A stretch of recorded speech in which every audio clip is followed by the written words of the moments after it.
Hello കൂട്ടുകാരെ, എന്തുകൊണ്ടാണ് carriage ഇൻവേർഡ്സിനെ ട്രേഡിംഗ് അക്കൗണ്ടിലും ക്യാരേജ് ഔട്ട്വേർഡ്സിനെ പ്രോഫിറ്റ് ആൻഡ് ലോസ് അക്കൗണ്ടിലും കാണിക്കുന്നത്? ക്യാരേജ് ഇൻവേർഡ്സ് എന്ന് പറയുന്നത് പർച്ചേസിൻ്റെ ഒരു ഭാഗമായതുകൊണ്ടാണ് അതിനെ ട്രേഡിംഗ് അക്കൗണ്ടിൽ കാണിക്കുന്നത്. ഉദാഹരണമായിട്ട് പറയുകയാണെങ്കിൽ, ഒരു ഫർണിച്ചർ കട നടത്തുന്ന ഒരു വ്യക്തി അദ്ദേഹം 50,000 രൂപയുടെ ഫർണിച്ചർ വാങ്ങുകയും ആ വാങ്ങിയ ഫർണിച്ചർ സപ്ലയറുടെ ഗോഡൗണിൽ നിന്നും തൻ്റെ ഗോഡൗണിലേക്ക് കൊണ്ടുവരാനായിട്ട് 2,000 രൂപ ട്രാൻസ്പോർട്ടേഷൻ കോസ്റ്റായി വരികയും ചെയ്തു. അങ്ങനെയാണെങ്കിൽ ഈ ഒരു പർച്ചേസ് നടത്തിയതിലൂടെ അദ്ദേഹത്തിന് ചിലവായ കോസ്റ്റ് എന്ന് പറയുന്നത് 52,000 രൂപയാണ്. അപ്പോൾ പർച്ചേസ് 50,000 രൂപയും ട്രാൻസ്പോർട്ടേഷൻ കോസ്റ്റ് 2,000 രൂപയും വരികയും ചെയ്തു. അങ്ങനെയാണ് പർച്ചേസിൻ്റെ ഒരു ഭാഗമായി ക്യാരേജ് ഇൻവേർഡ്സ് എന്ന് പറയുന്ന ഒരു കോസ്റ്റ് അവിടെ ഉണ്ടാകുന്നു. അവിടെ ട്രാൻസ്പോർട്ടേഷൻ കോസ്റ്റ് ആയിട്ടല്ല അത് കണക്കാക്കുന്നത്.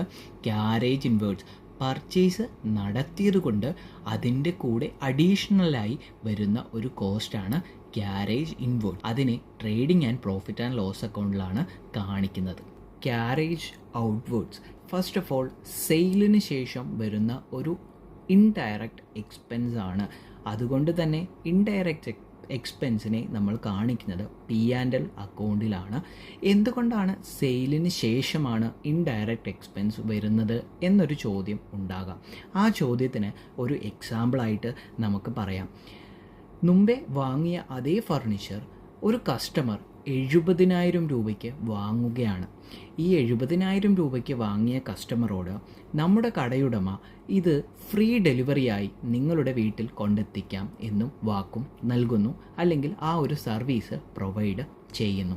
അങ്ങനെയാണെങ്കിൽ ഈ ഒരു ഫർണിച്ചർ നമ്മുടെ കടയിൽ നിന്നും കസ്റ്റമറുടെ വീട്ടിലെത്തുമ്പോൾ ഉണ്ടാകുന്ന ചിലവ് ഒരു എക്സ്ട്രാ അല്ലേ, ഒരു ട്രാൻസ്പോർട്ടേഷൻ കോസ്റ്റ് അവിടെ ഉണ്ടാകുന്നില്ലേ? അപ്പോൾ സെയിലിന് ശേഷം ഒരു എക്സ്പെൻസ് ഉണ്ടാകുന്നു, അത് ഇൻഡയറക്റ്റ് എക്സ്പെൻസായി മാറുന്നു, അല്ലെങ്കിൽ സെല്ലിംഗ് ആൻഡ് ഡിസ്ട്രിബ്യൂഷൻ എന്ന് പറയുന്ന ഹെഡിൻ്റെ ഭാഗമായി മാറുന്നു.